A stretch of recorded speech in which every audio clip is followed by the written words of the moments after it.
Hey, what's up guys? Brad here with a PSA video and just kind of filling everybody in on what's going on with my Stealth Performance Model 3 Tesla. Yes, you did read the title correctly, and Tesla has essentially stolen my car. Now, let me give you a little context on that.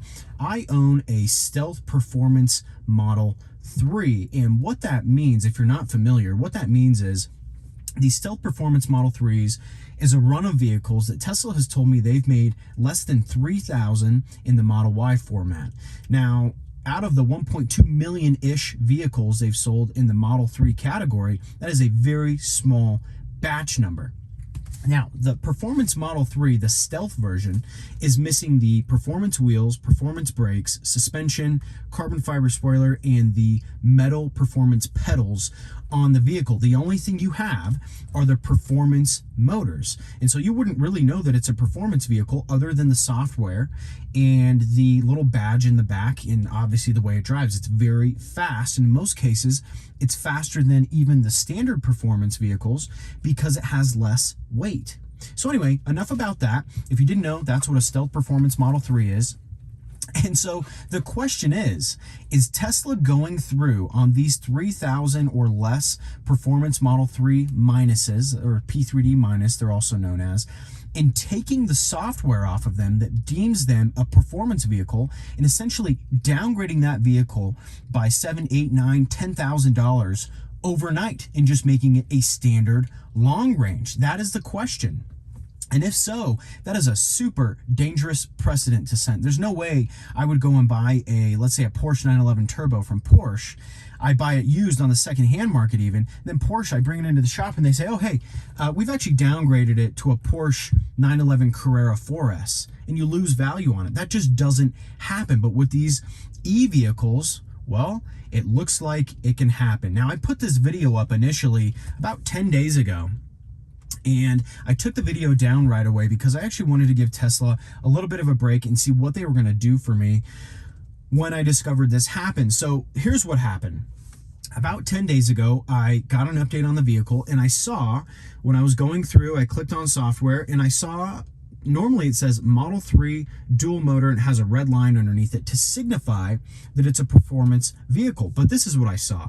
Long range, dual motor, and there's my VIN number. I'm going to flash a video right now of when I bought the vehicle. I'm the second owner, and you can see the VIN number matches. It says Model 3 dual motor with the performance red line underneath it. Same vehicle. So I was like, wow, that's weird. So I scrolled up to driving, and you can see now it says chill and standard. Normally it will say chill and sport if you have a performance model. And then down here, there will be track mode and all that kind of stuff. So I'm gonna flash another clip here of when I bought the vehicle, and you can see it had chill and sport for the acceleration, and then it had track mode. But no longer do I have that. Just a simple update. Downgraded this car about $7,000, $8,000, $9,000, $10,000. I'm not really sure what the value is right this second, the difference in price. Overnight, I called Tesla. They pretty much told me I was a liar, that it wasn't real. I got off the phone, found that video, sent it to them, and then they just told me they were stumped. They'd get back to me. Essentially, at the end of the day, they called me and said, hey, here's what's going on.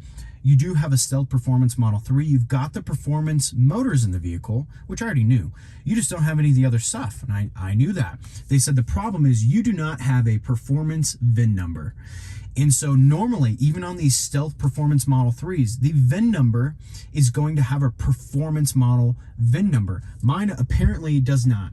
So what they did was, they did an audit of the vehicle and realized it didn't have a performance VIN, and took the performance badge off the vehicle, took track mode off, which apparently I was never supposed to have in the first place because the stock wheel and suspension combo isn't spec'd to handle the torque rating that the performance motors have. So like messing with the displacement for drift mode and all that kind of stuff is a no-no. Apparently it's a safety issue, which I get. Okay, fine.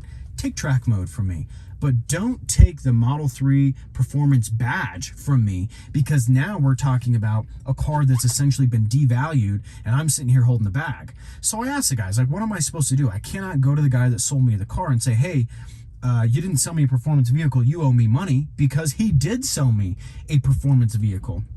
And so essentially I'm sitting here holding the bag. What are you guys going to do for me? Well, he told me he'd call me the next day. He was going to escalate that to a quote unquote special team.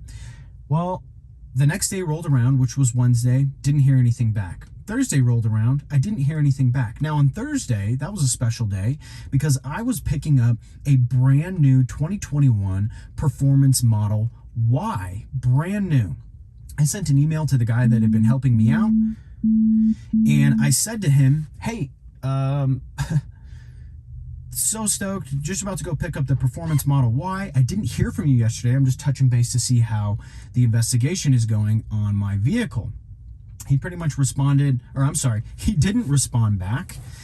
Friday rolls around, still hadn't heard from him. I give him a call, and not him, but Tesla, and they say, hey, we're going to let that guy know who's handling your case. We'll have him give you a call back. He'll call you back within an hour. Never called me back. Then on Monday rolls around, I give him another call just to make sure they haven't forgot about me.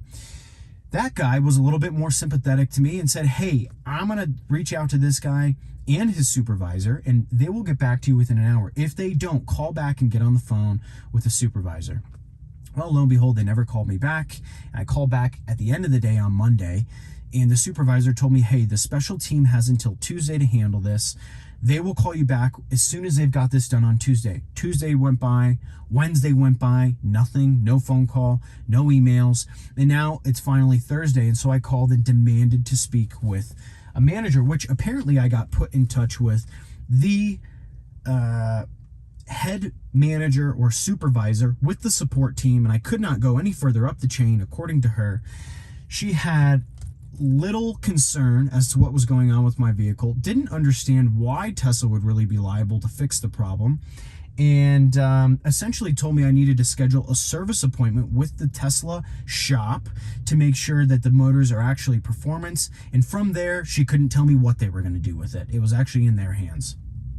Needless to say, I've been super displeased with the customer service from Tesla, and I've been very confused, perplexed actually, with how poor and why it would be so poor for the actual record keeping. So when I spoke with Tesla this morning, finally when I spoke with the manager, I said, okay, here's all you need to do is pull up the original purchase receipt and see what that says and what the guy bought and what options he had.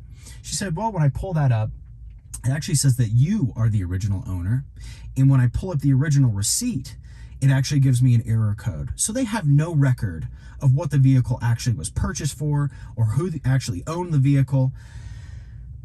Anyway, so that's what's going on with the vehicle. I'm just slightly irritated, if you can tell, about what's going on with it. And really, I do think that the Teslas are probably the finest vehicle that you can purchase currently as of 2021.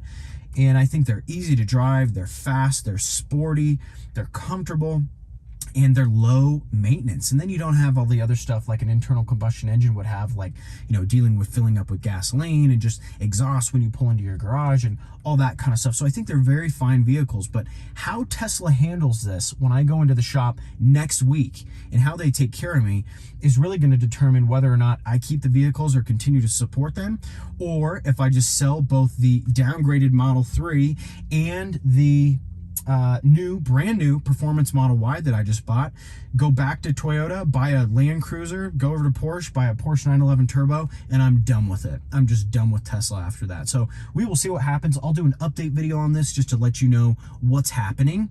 But essentially, that's what's happened. I made a video of this about a week ago, like I said, and I wanted to see what Tesla would do. In that time, I put up the video, maybe it was up for an hour, and the Tesla fanboys came out of the woodwork on this thing, telling me all sorts of stuff like I was a liar, that it was fraudulent, that the vehicle had been upgraded. This vehicle is completely stock other than just basic aesthetic modifications on the outside, i.e. me just blacking out the vehicle.